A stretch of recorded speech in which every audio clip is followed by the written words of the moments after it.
Welcome to Stroke Forward. My name is Marcia Moran. For the next 40 minutes or so, we are going to talk about things that stroke survivors, or any brain injury survivor, deals with. If you look at me today, you probably don't see a person who had a stroke, but I feel it. My body functions differently. Do I think I will get back to 100%? Yes, because to think differently is to admit defeat. We will talk to all sorts of people who have been there, from survivors to caretakers to doctors, nurses, therapists, friends, and family who have seen us at our weakest. They have cheered us with their victories, no matter how large or how small. How did we get here? That's what this show is going to tell you. James is a dedicated biohacker, passionate about health, fitness, and an amateur bodybuilder. By day, he works as a data engineer and artificial intelligence developer, and he is a co-owner of Exodus Intelligence, an AI agency working alongside his brother, Scott. In late 2022, James was involved in a serious car accident by a distracted driver that resulted in a severe traumatic brain injury and several herniated discs in his neck and back. Over the past year, he has faced the challenges of post-concussion syndrome, including low energy, fatigue, cognitive decline, and headaches. To address these symptoms, he has explored various innovative approaches, including microcurrent neurofeedback, peptide therapy, contrast therapy involving cold water and sauna, bioresonance therapy, PEMF therapy, biomagnetism, chiropractic care, and extended water fasting. James is also a strong advocate for the ketogenic diet as a means to improve mental health and energy. Remarkably, he has experienced significant progress in his recovery, with microcurrent neurofeedback, fasting, and the ketogenic diet being the most effective treatments. James is determined to continue championing their efficacy for improving his overall well-being. I am delighted to introduce James Klein to you today. How are you doing, James? Doing well. Thanks for having me on, Marcia. My pleasure. So you have a TBI. How long ago did you get it? So I got it actually 11 months today. So it was October 24th, 2022. Wow. So. And how did you get it? I got in a car accident. I got T-boned. Okay. And so how fast was the other driver going? She was probably going at least 55. And she didn't see the red light, and she just didn't even hit her brakes. Some of the witnesses who saw the accident said, they're like, I don't even think she hit her brakes. And I mean, I looked over my shoulder because I was turning left onto the intersection out of my neighborhood. And I just looked over and I just saw this car coming right at me. And then before I knew it, she flipped my car all the way around, and I was facing the direction in which I came. And immediately I started seeing stars, and brought me back to, days of when I was a kid and got my bell rung, So yeah, it's been a wild ride. Yeah. So that sounds really traumatic.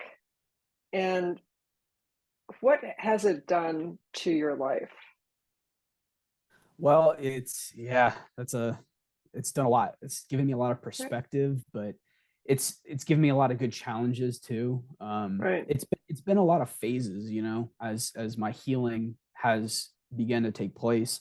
So, initially, some of those initial concussion symptoms can be pretty gnarly. I was just like very emotional at times, like very like an emotional roller coaster, having trouble sleeping, and I couldn't concentrate for more than like an hour at a time, because I would just, and in my work, in my profession, I'm, doing data analytics and engineering, requires a lot of focus and effort to solve problems. And I would just get these horrible, like, I wouldn't go as far as to call them migraines, but maybe like light migraines. And I would have to stop for a while and go and rest and then start up again. So yeah, that was it at the beginning. And then now, a year later, so my neurologist diagnosed me with behavior sickness syndrome. So I'll have periods of real, like, good progress, and I'm thinking that things are going behind me, and then my symptoms will start happening again, from the microglial activation. So I know we've talked about this before, but I'll just speak on it real quick. Like, the microglial cells are your brain's defense cells. So when you have some sort of injury, they go in there and try to fight off, whatever it is, and they stay activated, and then it can. I've heard an analogy. They call it, one doctor calls it a barking chihuahua in your head, and they're just there making noise and causing problems. So sometimes they come out, and it causes, like, my little brain inflammation, and just I have this pressure in my head where, like, it feels like, something's, pushing up against my head, and I'll have headaches and stuff. But yeah, sometimes I'll have really great days, but it's moving in the right direction, and microcurrent has been a huge help there, so. Okay. So, other than the inflammation that you talked about, do you get inflammation from any other source? Like brain inflammation? Yes. I don't think so. Okay. Well, yeah, I mean, I have some nervous system things as well. Sometimes I'll get, like, shooting pains, but that's less consistent than with my head injury. Yeah. Okay. And you said IASIS. So, what does IASIS do for you? Can you So, tell me? when the first time I started with you, I had really bad brain fog. So yeah, that was something I forgot to mention. Yeah, the brain fog was that was rough. It would just actually, I did forget a couple things there. But yeah, also the interesting thing is, with brain injuries, is they can cause gut dysbiosis as well. So that was an ongoing issue for, like, from April until recently, until, like, August. I finally got that under control, and they said that can happen at any time. And one of those byproducts is brain fog, because there's a really dramatic connection between the brain and the gut. So yeah, the brain fog was really bad. And when I started with you with the IASIS, both the head pressure and the brain fog went away immediately. Yep. And it worked wonders. I think it's a magical system, for what it's done for me. Yeah. Yeah. So, you said that you had a neurologist. What other healthcare providers have you had? Yeah, I've had quite a few. So when I was living in Texas, I was seeing a couple doctors down there, at a clinic called Soul Spring Woodlands Natural Health. That was basically holistic medicine. Dr. Joy and then Mike Ripa, they were helping me with kind of like a holistic approach, but definitely having neurofeedback be a cornerstone. One of the other things that really helped me was what's it called? Procaine infusions. So the procaine, also known as Novocaine, relaxes your nervous system and kind of gives you a reset. So that was really helpful as well, right after the concussion. Is it helpful for you to have people who look at the whole you? Yeah, I think the holistic approach is the correct way to do it. Just as I mentioned with the gut health, I think the mindset and the framework around modern allopathic medicine, kind of, they've lost that in their methodology. So, and the allopathic doctors that I did see, they didn't take that into account at all. They didn't take in the whole picture. So I did see an orthopedic doctor, and she just prescribed me, actually two orthopedic doctors, and they both prescribed me just, Tylenol and muscle relaxers. Mhm. But then when I started going to the holistic doctor, they asked me about my gut health, my exercise, what electromagnetic frequencies I am being exposed to, things that you're not typically thinking of that are going to have an all-encompassing effect on your body. So, and yeah, I would have never known that your gut is directly related to your brain. I would have never thought that that would be a result. So, and part of fixing that has definitely been, like prioritizing good, good foods, avoiding sugars, and stuff, but working with those two at the same time. The neurofeedback is great. It's a great tool, but you also have to look at the other things that are going to be contributing to your brain health and use them synergistically, all those different facets of health. Right. So you've talked about nutrition. Is there any special diet that you went on, or how did you approach it? Yeah. So actually, right as soon as I got in the accident, I moved to the ketogenic diet immediately. Prior to that, I was doing a predominantly carb driven diet, and not prioritizing fats at all. And I like to do seasonal dieting anyway. So, during the summer, you kind of eat a higher carb amount anyway. And then in the winters, you switch to more of a carnivore keto approach. So it was around that time anyway. So I switched to keto, and that did help. Just having the fats are really good for your brain, the ketones. And I'll tell you what made things worse was when I did start feeling better, I moved back to my carb diet, my carb driven diet when I got dysbiosis. And the problem is that those bad bacteria feed off of carbohydrate, actually specifically glucose. So the carbohydrates were feeding the bad bacteria, which caused a downstream effect. So I quickly moved right off of that and back to the keto diet, and it's been helpful. Again, it's just another cornerstone, to health, just having something that works.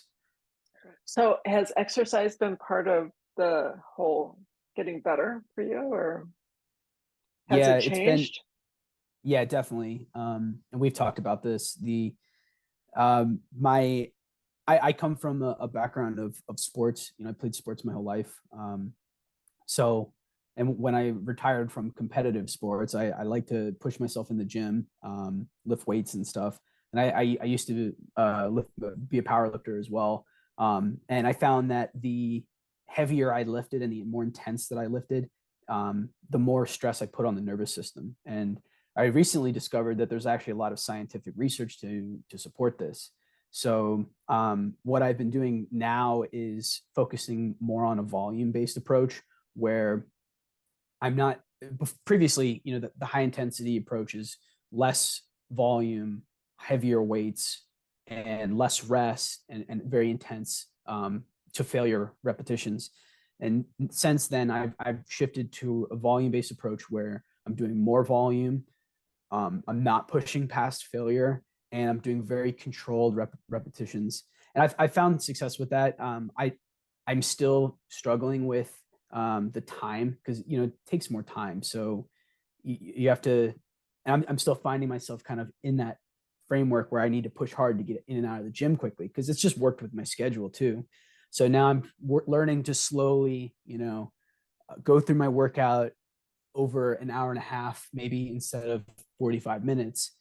And I'm seeing good results so far. But yeah, like I said, there's a lot of data to back up that, the high intensity approach is very taxing. So just doing everything, So yeah, that's interesting. So where do you find these different kinds of data? Well, so I listen to a lot of podcasts. A big Ben Greenfield fan. I listen to a lot of like intelligent bodybuilders as well. It bodybuilders often have a reputation for being dumb, but it's actually quite the opposite. In some cases they are, but in other cases they're actually very intelligent, and they're very driven to achieve their goals, and they'll take into account all these different factors that are going to influence or impede their goals. So it's interesting to listen to them, and especially the experienced guys who've been through it. So there's a couple of YouTubers that I pay attention to. And I also I do a lot of research and read blogs too, because I'm just interested in this stuff. So it's helpful. It's helpful when you have what's the word, when you have a stake in it, Right. skin in the game. That's what I'm looking for. Yeah. So Yeah, it's interesting because I never knew anything about brain diseases or traumas until had my own. And it's like, oh, well, look at this. And yeah, I find it very interesting every time I do a podcast because I learn so much. yeah. Yeah. Did you have when you had your stroke? Did you notice that exercise was impacting your recovery? Yes, impact. So exercise is key to having any kind of health from my Right. perspective. So if I don't exercise, first of all, I don't have muscle mass anymore. Yeah. And so a day of not exercising is a day of going backwards. Right. So before the stroke, if I didn't exercise for a day or two, no big deal. Now every day needs to be an exercise day. Yeah. Yeah. 100%. Yeah. Yeah. So so is there one thing that you want to tell TBI survivors that you haven't said yet? Oh, yeah. I mean, just be careful on where you're getting information. Hmm. And don't, I think this is true in all areas of health, but especially in very serious areas like, your neurological health. Um, Hmm. don't don't have tunnel vision, and be willing to expand your search you know into different areas. Like I Hmm. mentioned earlier, you just never know where the answer might be. And I've had so many moments where I'm like, oh, this is it, and it wasn't necessarily the key, or like, the end all be all, but it was still an important factor that's going to influence my overall health. um so, and then, yeah, with the neurofeedback, that's something that, like, initially I thought was going to be pie in the sky. I didn't think it was going to be legit. Hmm. um I was convinced that the procaine infusions was going to be what fixed it, because that just made sense. Like, it's very anti-inflammatory, so that made sense to me. And it helped, but it wasn't the end all be all. The biggest thing that helped me was the neurofeedback, because, I mean, your brain gets scrambled in a concussion. It's Yep. just, the pathways are discombobulated, and your brain is just not functioning properly. And it makes sense, because if some area of your brain is inflamed, then those neural pathways have to change to get from A to B without having been impeded. So it made sense afterwards, that it worked. So they're rewiring my brain so that things are flowing properly, and getting from A to B efficiently as well. So I think, and so, like I was saying, it was intimidating to me at first, because I was like, they're really going to stick nodes to my head and hit me with some electricity. That seems odd. But then it makes Yep. sense, because your brain functions on electricity, on Yep. electrical impulses. Yep. And then with that, also, I also learned that electrolytes, having your hydration and electrolytes, is also a contributing factor to your brain health. So, I mean, there's so many things to it. But yeah, I would say don't be afraid to try something like neurofeedback, because there's a lot of promise to it. And I see this I see a benefit for this in so many different people in our society, like stroke survivors, Alzheimer's, dementia patients, people with anxiety and trauma and PTSD. There's just so many use cases for this. Yep. I'm looking forward to seeing this thing expand and reach new people. Yep. Okay. Well, thank you for being on today. I've really enjoyed talking to you. You as well. I'll see you soon. Yeah. Sounds good. Thank you for listening to Stroke Forward Podcast. If you enjoyed the podcast, please like it on Facebook, LinkedIn, or anywhere else you heard it. If you want a copy of Just Say Yes to Life, please order it from Amazon.com.